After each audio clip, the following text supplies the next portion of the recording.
of our three-part series of the Grow A Community Call. I'm Annika Wolf and I'm a certified organic veggie grower in the Lockyer Valley, southeast Queensland.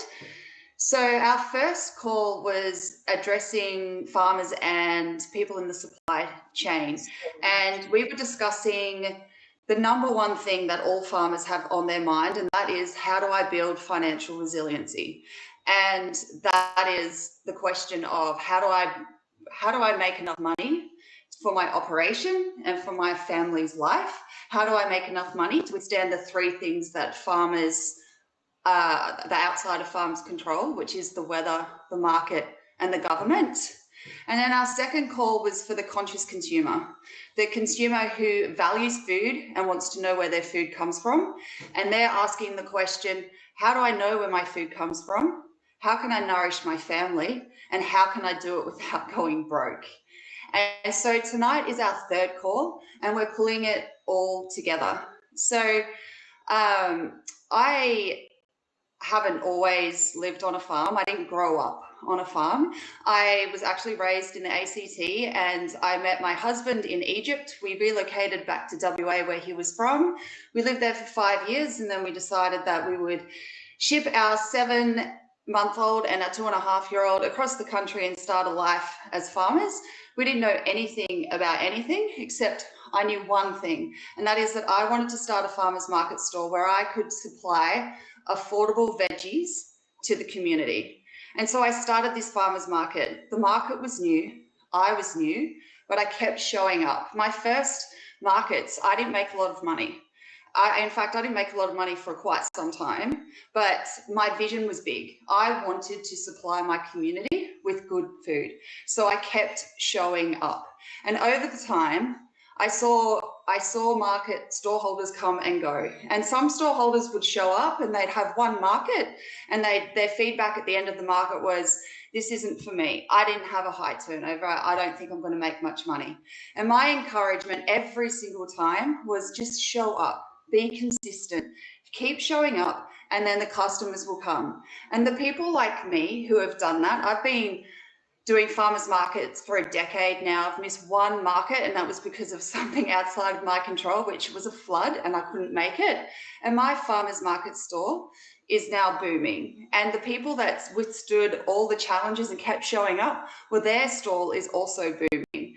And my point is that we need each other. So we need farmers, and so like farmers need consumers, and consumers need farmers. And that's what this principle is, what we're talking about tonight. So we all know that the current food system isn't working, and we all want to be part of a food system that supports the farmer and nourishes the people.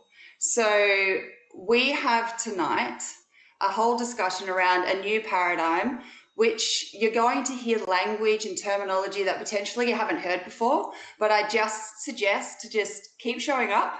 We've all felt a little bit confused. Just lean in and keep listening, because this new paradigm is using innovative technology to create a resilient, transparent, and sustainable food system to create a brighter future for agriculture. We have on the call with us tonight Neil, who is all the way from Canada. He's been with us 3 times this week. He is the grow expert. He's also a farmer. He's spent a lot of time in Australia on farms, and he's spent, I don't know, maybe 6-8 months speaking to consumers, people in the supply chain, farmers in Australia, understanding what the situation is for us here in Australia and New Zealand, sorry, my apologies. And he has extensive lived experience, knowledge, and skill within the ag industry. And he's here tonight to share with us this whole new system, because I have to say, farmers are big problem solvers. Big noting myself and every farmer on the call, pretty good at solving problems. And there's nothing more deflating and disempowering than sitting in a problem and not trying to solve it. So tonight We know that there is an issue with the food system, but the best news is that we actually have a solution. So that's what Neil is here to talk to us about tonight. So I'm going to hand over to you, Neil. Thank you for showing up 3 times this week. Brilliant. Thank you, Annika. I really appreciate the introduction. And thank you so much, everyone, for joining us on a Friday evening. I'm just starting my day in Canada here, and I'm really looking forward to having this conversation. So today's presentation is going to bring everything together that we've talked about this week in the previous 2 presentations, as Annika mentioned. So I highly recommend when we send them out, you watch all 3 recorded links. Today, I'm going to sort of step back and walk through Grow from a high 30,000 foot overview, and then dial into some of the fun things that are happening, really just to give you a different perspective of how this ecosystem is really here for the long haul. We're here to create a secondary economy that can really support our agri-food market space as a whole. And that is all 3 verticals: consumers, the supply chain, and of course the producers, where everything starts for us. So I'm not sure about my screen.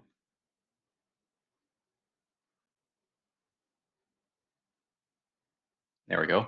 Can I get a brilliant? Thanks, Jen. So the Grow blockchain is at its very core a technology that really creates more trust, transparency, and we're able to leverage the functionality of it in a way that really connects and builds community, something that's very much missing in our society today, in my opinion. We all talk about one thing in common, whether we're producers, whether we're in the supply chain, whether we're consumers, and it doesn't necessarily have to be just the agri-food market space. It tends to be most market spaces today. We talk about data, the use of data, the ownership of data, the functionality of data, the monetization of data, and within that data, we need to be able to have it move in different areas. Well, really, that's what the blockchain is. It's a railway to move data very efficiently. So a blockchain does 3 things amazingly well. 1, it stores data on a ledger that can't be tampered with, meaning that it safeguards your own data, but it also means others looking at the data can't take that and manipulate it for their own purposes. It also analyzes data really efficiently. So we've all heard about AI.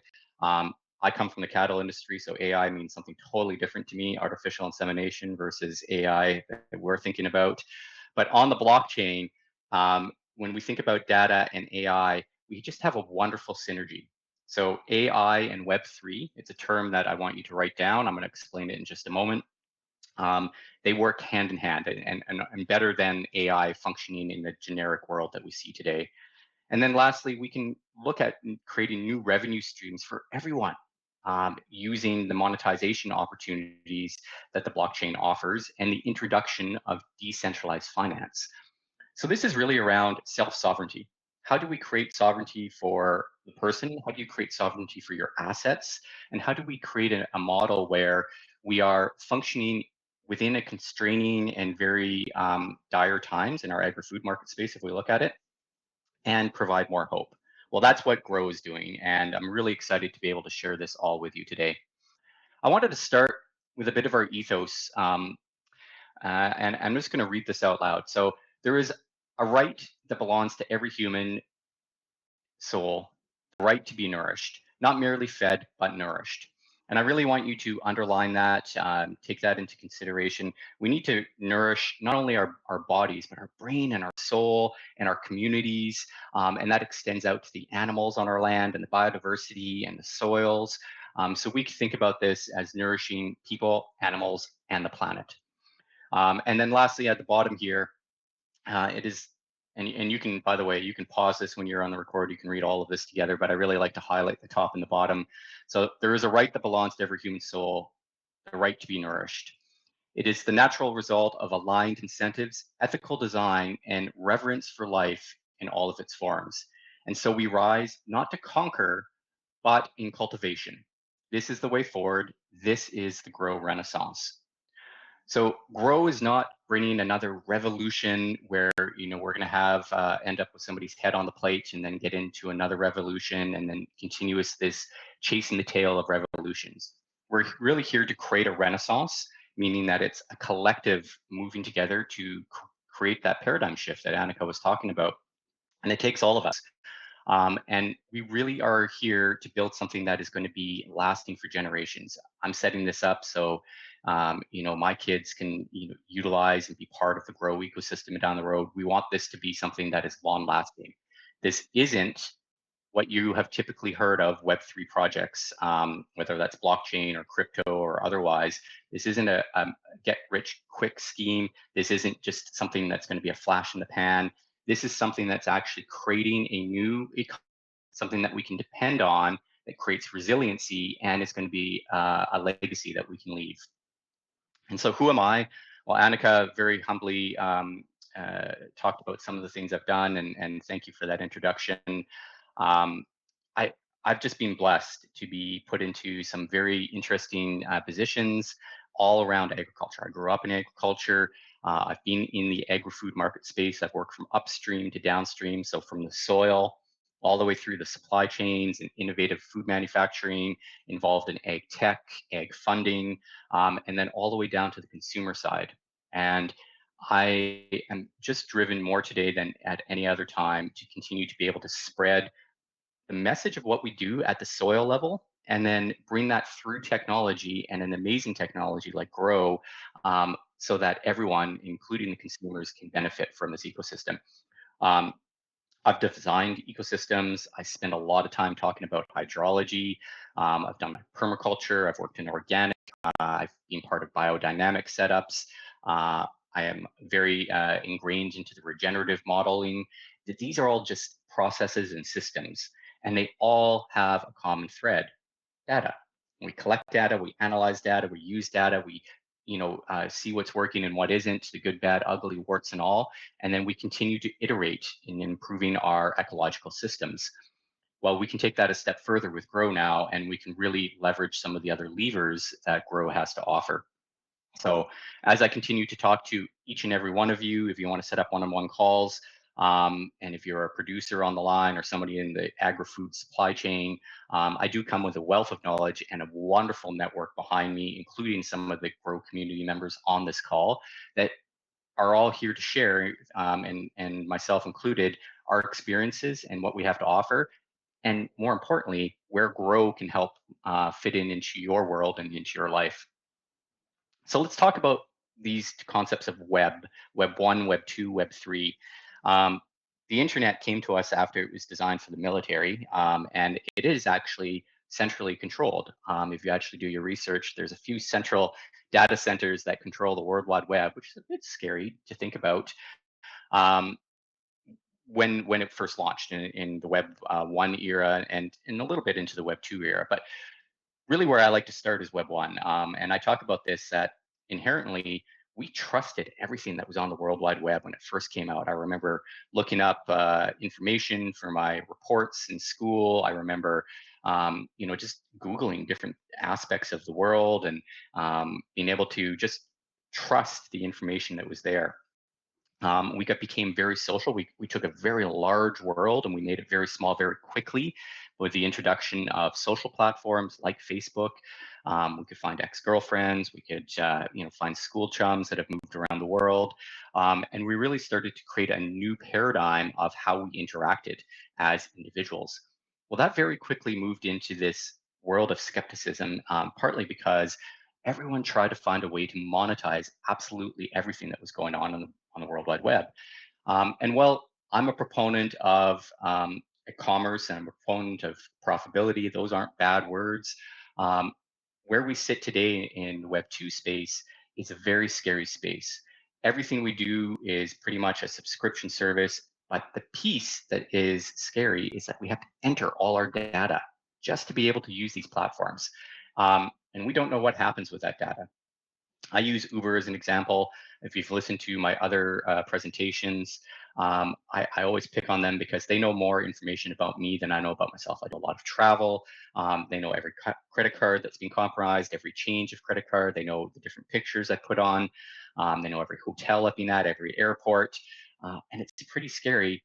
And they're one of the first companies to stick up their hand and say, absolutely, we sell your data, your information to the highest bidder so other people can market to you and use that information. Well, I want control over my own data. I want to know who's using my data, who's making money off of my information, and where that information is going. And if it's going into the wrong hands, i.e., regulatory or government parties that are then creating bills or policies that turn around and constrain me, those are scary effects. And by the way, that's happening. Take it a step further, that information goes into digital IDs. It's a word that we've all heard about. Digital IDs are coming, and it really is a class system. Those that are able to have a certain ID qualification because of your data are able to purchase certain foods, and those that can't won't be able to purchase certain foods. That's a very scary world to live in. And it's a world that's actually happening today. There's some countries out there, I won't name them, that are using digital ID as a way to control some of the population. Now, we depend on our government for safety to a degree. That's why we have governments and policies and rules and regulations. It's a world that we've created, but it has failed us in some degree. And so what we're creating at Grow and what we're creating within the Web3 space is to take control of the things that we can control. There's things that we can't control in life. We understand that. More so, prominent in and no other market space than agriculture when we think about weather and Mother Nature. But Web3 is really that ownership economy, and it allows you to actually own your own data. So this isn't turning around and giving the big middle finger to government and regulation organizations and those that are doing things that we don't like. This is about taking control of things that you can control, your own data, and then being able to function it within a community, an ecosystem, grow community, so that we can build a new ecosystem. And I always say this: when you have a broken system, usually the best way to fix it is to depressurize it, meaning that we need something that is running in conjunction so that we can look at the broken system and figure out what's working and what needs repairing. Well, that's what Grow is. We're coming alongside our current system, and we're saying, hey, there is a better economy. We can build it, we can live it, we can have this be a legacy, and then we can have an opportunity to depressurize the current system and figure out ways to repair or get rid of or correct. Really, that is flipping the conversation and allowing us to really toe the line and have different conversations. And that's really, really exciting. So that's what Grow is doing.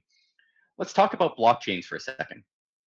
Blockchains are really what Satoshi, and he was the founder of Bitcoin. Now, we can have many conversations if he was one person or people, but he is this mythical individual that provided us a opportunity to move into this world of blockchain. A lot of people think of Bitcoin as simply just a digital finance mechanism, but really what Satoshi invented was the blockchain. He invented this ability for us to have self-sovereignty of our own data and start functioning in a different way so that we have more trust or transparency. Blockchains are meant to be for everyone. So it's not just the few that benefit, it is for everyone. And we've just figured out at Grow and with some of our sister blockchains how to pull the right levers so you can get involved today and you can actually start taking advantage of what blockchain as a whole represents. Blockchains also run on something called a node. It's another term that might be new for some of you. I want you to write that word down, Node. And nodes function in multiple different ways. A lot of blockchains use different nodes for different purposes. Well, our visionary behind some of the coding that went into our nodes said, let's make it simple. Let's make it accessible. And also let's make it very low power consumption. So we uh, coded and developed something called the smart node. And it does all the functions that many blockchains use multiple nodes for. And so it creates validation, it creates authentication, it creates consensus on our blockchain. It allows us to secure blocks, which we can get into, but really we need to secure blocks to help move data. That's the premise of blockchain. And it also ensures that that ledger stays immutable, tamper-proof. And those nodes are very, very important. They're really what sets a blockchain apart from a central server or a data center. Um, we took it a step further. We said, let's allow people to actually own pieces of the Grow blockchain. And so they can actually own this piece of software. And let's make it so low power consumption that it could run on your laptop, in a virtual private server on your smartphone, and you don't have to be a technophile. You don't have to know a lot about. We can show you how to run these nodes so that you can help us run our blockchain. And it's a wonderful concept. Then we took it a step further and we said, well, we really believe in decentralized finance as another mechanism of commerce. So the Grow token is what we end up with. But let's reward you with Grow tokens for every time we use your node to help us run the blockchain. And so this becomes a one tide raises all ships scenario. We've got a finite amount of nodes that will ever be available for purchase. We believe in Satoshi's model, which is everything finite, so we don't inflate ourselves into oblivion. But that's really, really neat. So I want you to think about this blockchain picture here on the right-hand side as every one of those colored dots is another dot that represents another Grow community member and nodes that are functioning around the world today. I also want you to think about this as different blockchains, all interconnected, and that you have ownership in all the blockchains that are meaningful to you. So if you just look at the blue dots, that could be you, and it could be three blockchains that really mean something to you. It could be the agri-food blockchain, some other blockchain, potentially a video conferencing blockchain like the one we're using today. Tools that are being used in your life and that are meaningful to you, and you can have ownership in all of them. That's called The Network State. It's a book that I highly recommend you go read. And it's the world that I think we can build together. And it's one that I would certainly like to see come to fruition. But if it does or doesn't, isn't the point. We've actually built the mechanism for it today, and that is the Grow blockchain. So the mission at Grow is really to nourish people, animals, and the planet. There's going to be a test later. Copy this, and if you don't get it right, I'll remind you and flog you for it. It's nourishing people, animals, and the planet. But here's the problem in their agri-food market space, something that we're all cognitively aware of. There's too much centralization. Now, centralization happened after the World Wars. That's kind of where I pick up. We needed to centralize so that we could start to correct some of the unraveling that happened during the World Wars and really create a mechanism to revitalize our world. Well, we hit a tipping point somewhere around the late 70s, early 80s, where centralization turned to gluttony, and gluttony turned to profitability and riding on people's backs, and really ensuring that the few at the top were succeeding at the peril of those that were below. And so the central entities that control our agri-food market space have a lot of clout, a lot of swing, and they're dictating a lot of things, but they're driven not by nourishing humans, not by really paying attention to what's happening ecologically on the ground. They're driven by profitability and efficiency. So much so that it overrides the knowledge that over-processed foods are actually harming our human health. But it's efficient to process food, over-process it, and get it on the shelf at a very low price point. It's a juxtapose. It doesn't make sense. And we can correct that. So we need to know where our food comes from, how it was raised and grown. We need to challenge these central entities. Well, the only way to challenge these central entities, we point fingers, is to say, hey, we have a solution. Well, that solution is Grow. We can trace right from the field, paddock to plate, field to fork. We can actually have different conversations about how we process more food. And don't get me wrong, some processing is okay. We do have to slaughter an animal so that we can actually eat steaks. We do have to cut up our veggies, so we can't eat everything raw. I mean, some people like the raw diet, and that's okay. But in general, there is some processing. It's the over processing, or what we call today the UPF, ultra processed foods, that are full of chemistries and ingredients that we don't eat in petrol. I'm not sure, some of that ultra processed food is very dependent on petrol, just like our vehicles are, and that might be a changing world there as well. But at the end of the day, we need to get away from ultra processed foods. We need to better understand how our food is raised and grown. So this image should both give you acknowledgement that, yeah, there is a problem, and also scare you. And we're really excited that we have a solution. So why are you here today? Well, you might have been invited because you're a consumer that is very concerned about inflating food costs. You might be a producer that's at the edge of cliff, and you're just hoping for some light at the end of the tunnel and a different option. You might be in the value chain and the supply chain, looking for mechanisms to break free of the constraints that you've been put in because you're in a two-sided market space, and looking for other options. Um, all of it sounds very dire, but really there is opportunity and there is a path forward, and that is grow. So the shrinking markets, they're out of our control, but there is ways that we can start to move around that, pivot around that. I always say when a problem presents you difficulty and constraints, there is opportunity to pivot around it. We don't have to push ourselves or bulldoze ourselves through that problem. And so grow is that pivot. We're recognizing that there's a problem and we can pivot. Financial constraints. Well, our fiat system, the Aussie dollar, inherently problematic, just like most fiat systems in the world today. So we can introduce decentralized finance. Now, I really want you to understand that when we say decentralized finance, it's sometimes referred to as the word crypto. It's not a bad word. It's not just play money. It's not something that is just a scheme or a investment in terms of you put it in and you flip it back out to fiat as soon as it hits a certain valuation. So an investment kind of a mindset. It really is a product of utility. And it's a way that we can create a new economy. And so decentralized finance is taking the power away from the inflationary fiat system. That's just one of the problems, but the inflationary component, and actually creating a mechanism that creates value on your financial portfolio. And it's a new way to create commerce. And so we can buy our food and feed our families and, you know, purchase infrastructure for our farms and be in restaurants and be able to pay for the culinary artists that are putting our food together, create community. And so the Grow token is something that I really want you to consider as a true utility, real world functioning aspect of commerce. And start to dismiss and do your own homework and ask us a ton of questions, but start to put aside or recognize some of the news that we hear about decentralized finance doesn't really correlate when we actually think about real world functionality like Grow. So who are you today? Well, we're pioneers. I consider everyone in the Grow community a pioneer. If you saw my entry slide there when I was sharing who I am, you'll notice I just said I'm a community member. I'm a managing council member. I'm just like you.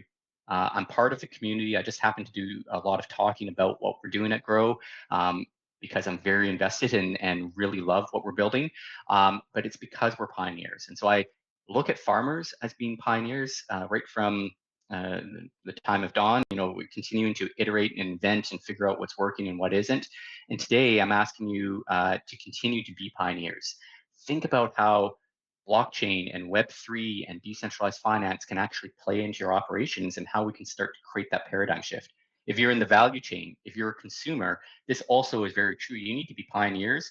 Sometimes you're going to be ridiculed for it because you're moving into this space and people like to point fingers and ridicule what they don't know, what they don't understand. But we have a huge community here that believes in what we're doing to the tune of the fact that we're in 10 countries around the world, and we have those nodes that I talked about. We only have 100,000 lifetime allocation, and we already have about 30,000 of them operational today around the world. That should give you an example of our community that continues to grow. And so we're making a lot of efforts in Australia. We really want Australia to be a leading bioregion, I call it, but country to champion grows growth and really start to turn the corner for the benefit of all Australians and New Zealanders that are on the call. Um, and it takes really recognizing that there's a community behind you. So if you feel a bit ridiculed or if you feel a bit uncertain, don't worry, you're in a good spot, and there's a lot of good people here to talk to you and listen to you and help answer questions and bring clarity. So Grow is built a few different things. We do things differently at Grow. We're a bit of a black sheep in this Web3 community. Um, One of the things we have done as a blockchain, we haven't built mini blockchains on top of our blockchain. That's what a lot of blockchains do. They call those layers. So layer twos or roll-ups is another term. We've built applications. We like to affectionately call them decentralized applications, so dApps. But really, we just figured let's do something that everyone's familiar with. We already run computers, most of us, the vast majority, and on our computers, we have applications. Today, you're using an application to listen to me. And so we did the same thing at Grow. And these applications are really exciting. So we started with traceability. I talk about traceability. Farm tracers tracing products through the beef supply chain, through the cherry supply chain, the potato. We're getting into apples in sort of the orchard space. And we're also working on some different grains, some ancient grains, actually. I've got a little bit of a project on how we can supply. So it's a bespoke traceability program. And anyone that is in the production, the supply chain would understand that we need to be a bit nimble with traceability, because every supply chain from field, from paddock to plate to field to fork is a bit different. So we can't have an off the shelf in the box system that works for everyone. We need to be able to be dynamic. And that's what Farm Tracer is. Really, really cool. Then we have our commerce platform. And I'd really like you to consider how you can bring people into being vendors in this commerce platform, because that's how we continue to build utility and functionality and really start to see some of the opportunities for the downstream, so the consumers and the supply chain primarily, and a little bit on the producer side as well. But the Nourish March is a head nod to our mission, which is to nourish the world, right? So people, animals, and the planet. We're going to nourish people, animals, and the planet. Again, it's a test. I'm not really trying to trick you, but remember that we're here to nourish the world. The Nourish Mart started as a B2C, a direct-to-consumer model from a lot of our producers that had uncontracted product coming off of a farm. And it's grown. It's grown into a place where we can find products and resources, and also have a B2B play where we can actually have agribusinesses that have products or solutions or technology even for our producers. And all of it transacts with our Grow token. So less reliance on the Aussie dollar, more functionality with a Grow token to access all those same things that we otherwise would need to purchase with the Aussie dollar. That really creates some resiliency, that creates some momentum, and that creates some opportunity to have a little more breathing room under our collar. Now, on the consumer side, imagine being able to have a node, and that node is distributing Grow tokens daily because we're using it. And you're taking those Grow tokens and you're going to the Nourish Mart and you're buying nutritious food for your family so that you don't have to go to the grocer and buy that ultra processed food. And you start to fix your health, and then you start to think about all the other wonderful things that we can do within Grow, and you invite people in and you start getting rewarded. And then you start tapping into maybe credits that are helping you offset your carbon footprint. And then maybe you want to build on our blockchain. These are all the exciting things that can start to happen as we start to expand into the ecosystem. We've built that environmental crediting. Whether you believe in environmental crediting or not, that's not the point. There is an opportunity to capture and have that be a benefit to your financial portfolio or your balance sheet. So if you want to tap into that, let us know. And then we get into real world asset tokenization. We started with livestock. You heard that I've got a bit of a background in livestock. And this is really exciting. It's the next wave of financial instruments coming globally are real world asset instruments that are tokenized. So creating the digital version of that and being able to use that. Well, Grow's already built that platform. We're ahead of the curve. We've got that momentum happening. We're just about to finish our alpha testing, and then we're going to launch this into Australia. So stay tuned for real world asset tokenization. I know there's at least one apiary or beekeeper on this call tonight. And so think of a beehive. Thinking of being able to tokenize that beehive, have somebody own the digital version of that, and create some financial mechanisms to actually support the maintenance and the structure of that beehive or multiple beehives. And then the person that owns that digital asset, they can actually monitor it, real-time monitoring. There's great applications that can give you, the climate and, how much production the bees are doing, how much pollination. And we very much need all the pollinators out there in our world. We can't continue to kill them off, or we won't have products that are pollinated. So that's exciting. And then we have a consultancy on chain for a lot of producers that already look to consultants to support them on our operations. Instead of spending dead money on a consultant, I was one, so I'm not knocking them. It's a business model. It works. You can otherwise take that same Aussie dollar, put it into the Grow ecosystem, become a community member, and still access all that subject matter expert knowledge.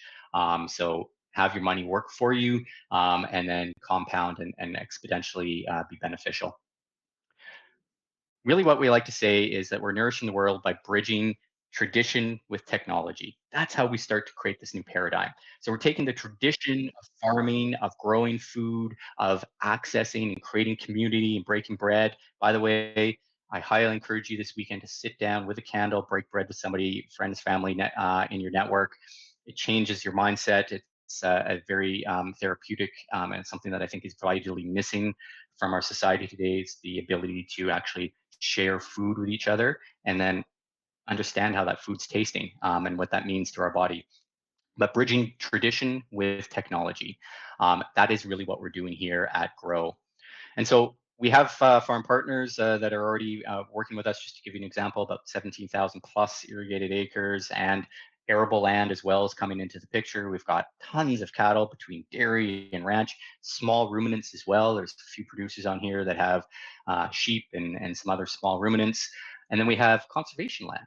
So we not only help grow amazing nutritious food and trace and track that and leverage all the data, being able to create new opportunities, but we support the conservation of land. And in Australia, that is very important because there's a large need to conserve, and even reclimate and rejuvenate some of the land that's being devastated by natural disasters. So that's something that we touch on as well. Really quickly, I want you to understand that we're part of a group of sister blockchains that are all using that same node core foundational technology, the CFT. Um, it is really important to consider that because we've built that network state. We have it established. Not all of these blockchains are live yet right now, but this is the model that we're moving towards.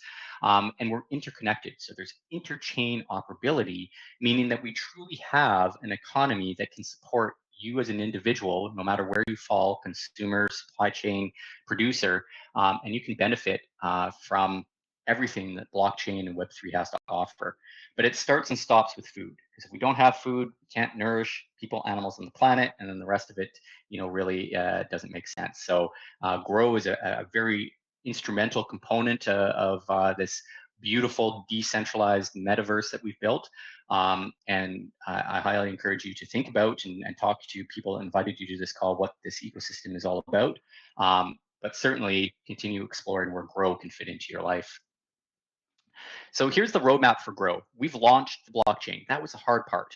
It took us a lot of effort and time. We built real utility. We've actually created use cases. So we're not talking about speculative information in the future. We're doing it today. We're using Grow tokens to buy food.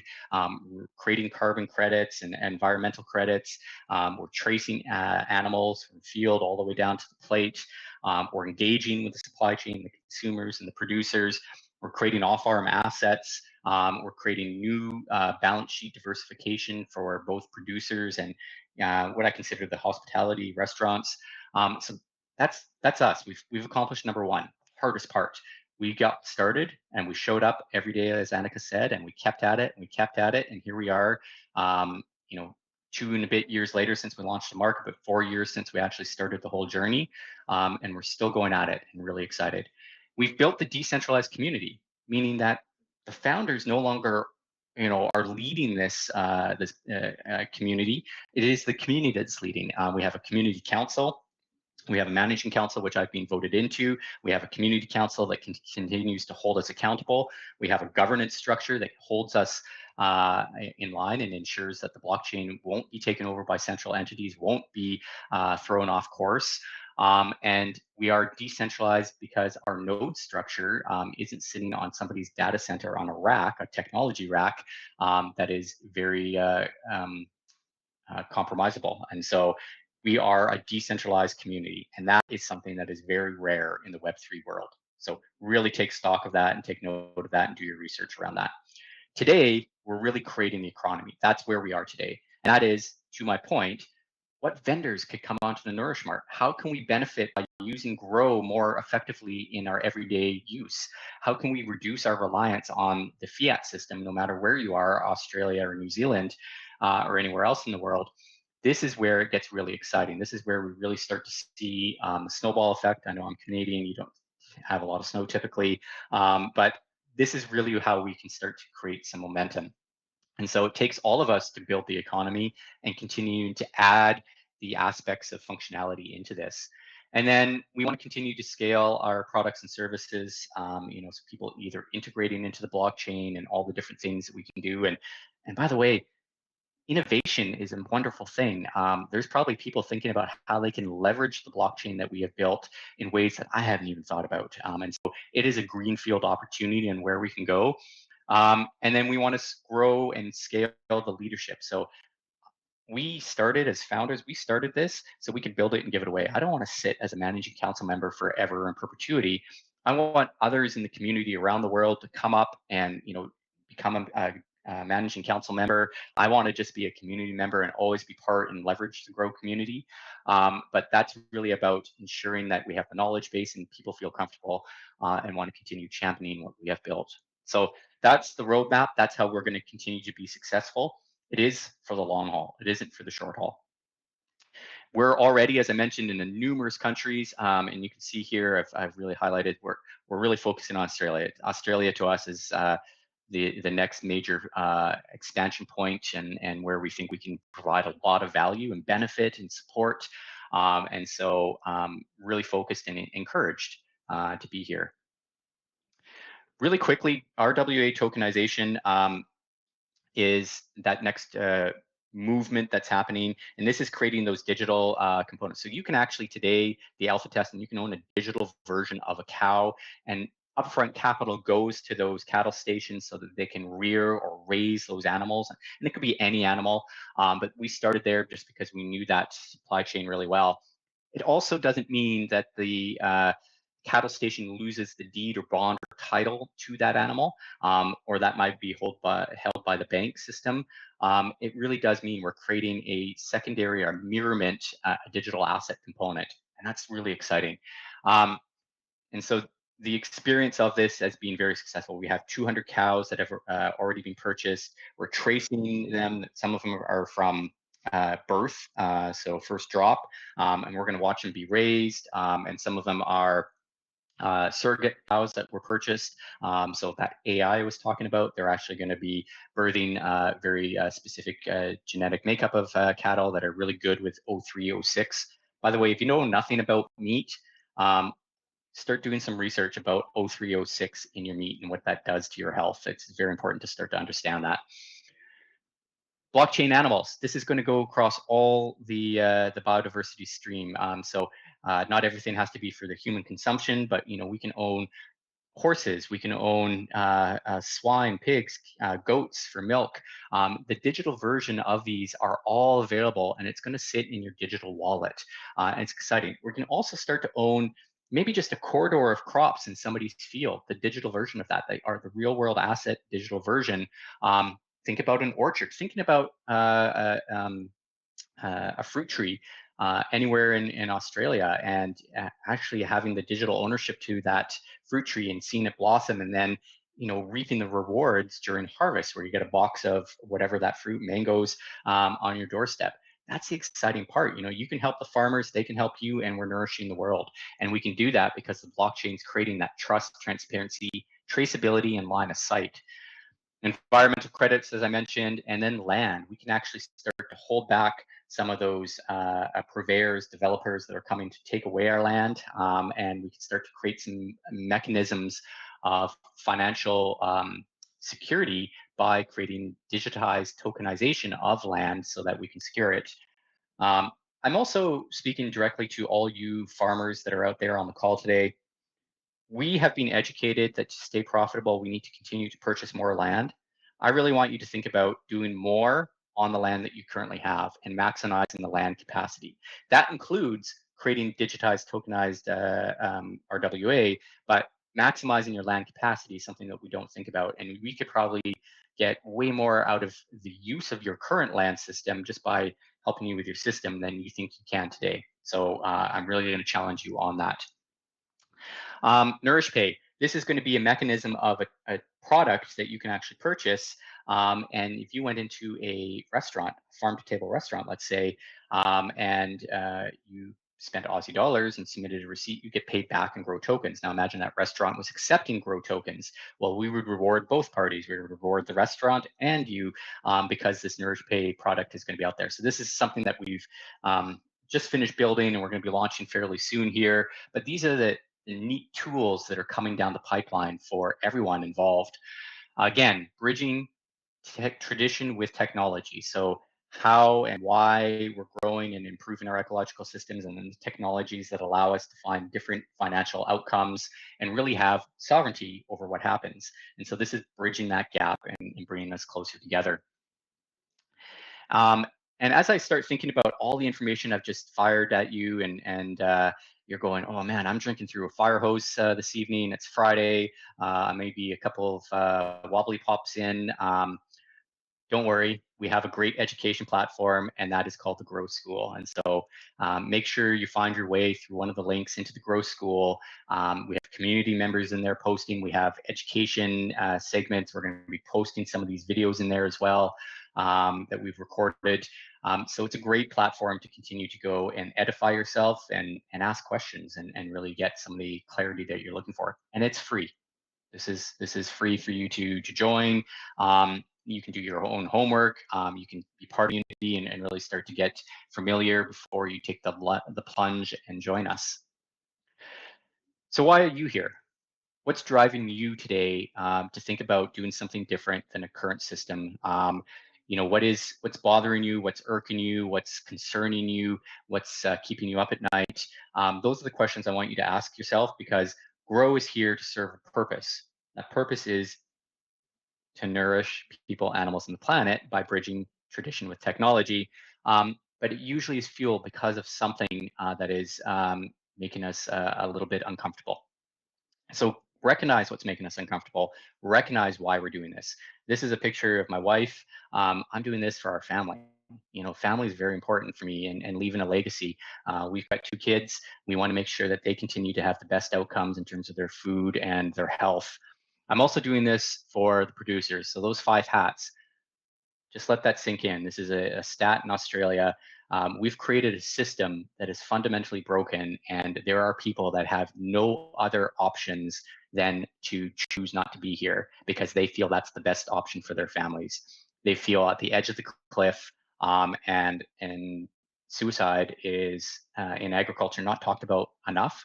And we want to provide hope. We want to provide resiliency, and we want to provide the light at the end of the tunnel.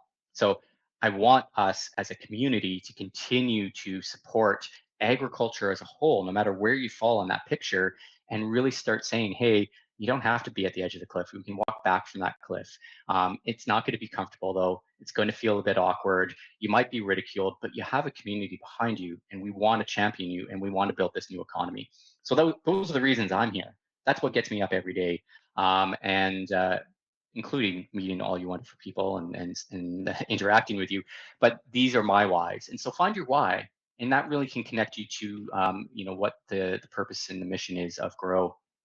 So that is the Grow blockchain, bringing it all together. I really thank you for spending some time on a Friday evening. We're going to pause the recording here, and if you choose to stay on, we're going to go through some what-if examples of how this may look for you on the financial aspect. But take this recording, watch it over and over, share it. I've had a few people ask me, can I share this? Absolutely, share these when we get them posted. This isn't meant just for those that showed up. This is meant to be spread far and wide. And let's get people talking about what we're doing at Grow.